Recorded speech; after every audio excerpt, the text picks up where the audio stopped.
শৃঙ্খলা, পেশাদারিত্ব ও দেশপ্রেমের ব্রত নিয়ে আনসার ও গ্রাম প্রতিরক্ষা বাহিনী ভবিষ্যতে প্রযুক্তি নির্ভর মানবিক সামাজিক বাহিনী হিসেবে আত্মপ্রকাশ করবে বলে প্রত্যাশা ব্যক্ত করেছেন প্রধানমন্ত্রী তারেক রহমান।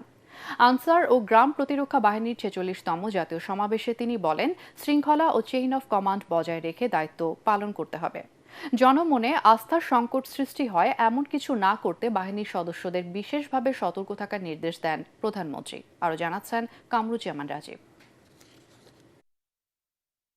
আনসার ও গ্রাম প্রতিরক্ষা বাহিনীর ৪৬তম সমাবেশ উপলক্ষে গাজীপুরের শফিপুরে বাহিনীর কুচকাওয়াজ অনুষ্ঠানে যোগ দেন প্রধানমন্ত্রী তারেক রহমান।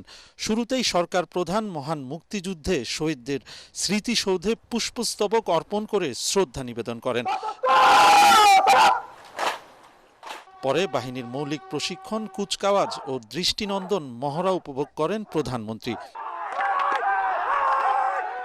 আনসার ও গ্রাম প্রতিরক্ষা বাহিনীর জাতীয় সমাবেশে যোগ দিয়ে প্রধানমন্ত্রী বলেন, দেশের সংকটময় পরিস্থিতিতে এই বাহিনী বিশেষ ভূমিকা পালন করে আসছে।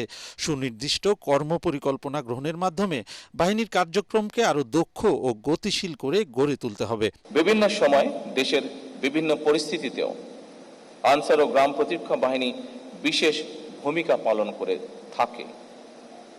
২০২৪ সালের ৫ই আগস্ট রক্তক্ষয়ী গণঅভ্যুত্থান পরবর্তী সংকটময় পরিস্থিতিতে এই বাহিনীও রেখেছে গুরুত্বপূর্ণ ভূমিকা।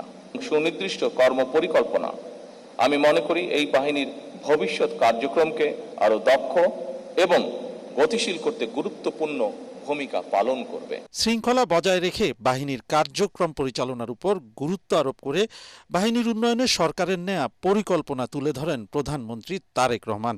চেইন অফ কমান্ড এবং ডিসিপ্লিন মেনে চলা, এই দুটি বিষয়ে সামান্যতম অবহেলা পরিলক্ষিত হলেও কোনো একটি বাহিনী সুশৃঙ্খল বাহিনী হয়ে উঠতে পারে না। আপনাদের এই বিষয়টি গভীরভাবে মনে রাখতে হবে। কোনো বাহিনীর মধ্যে ডিসিপ্লিনের অভাব পরিলক্ষিত হলে তাদের সম্পর্কে জনমনে আস্থার সংকট সৃষ্টি হয়। আনসার ও গ্রাম প্রতিরক্ষা বাহিনী সমন্বিতভাবে দেশের নিরাপত্তা ও তৃণমূলের আর্থ-সামাজিক উন্নয়নে গুরুত্বপূর্ণ ভূমিকা রাখছে উল্লেখ করে সরকার প্রধান বলেন, এ বাহিনীকে মানবিক ও দক্ষ বাহিনীতে পরিণত করা হবে। আপনাদের নিষ্ঠা, শৃঙ্খলা, পেশাদারিত্ব এবং গভীর দেশপ্রেমের মাধ্যমে বাংলাদেশ আনসার ও গ্রাম প্রতিরক্ষা বাহিনী ভবিষ্যতে প্রযুক্তি নির্ভর মানবিক সামাজিক বাহিনী হিসাবে ইনশাল্লাহ আত্মপ্রকাশ করবে।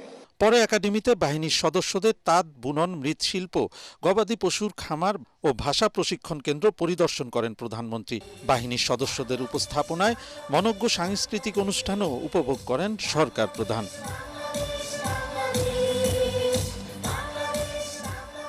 কামরুজ্জামান রাজীব, এটিএন বাংলা, ঢাকা।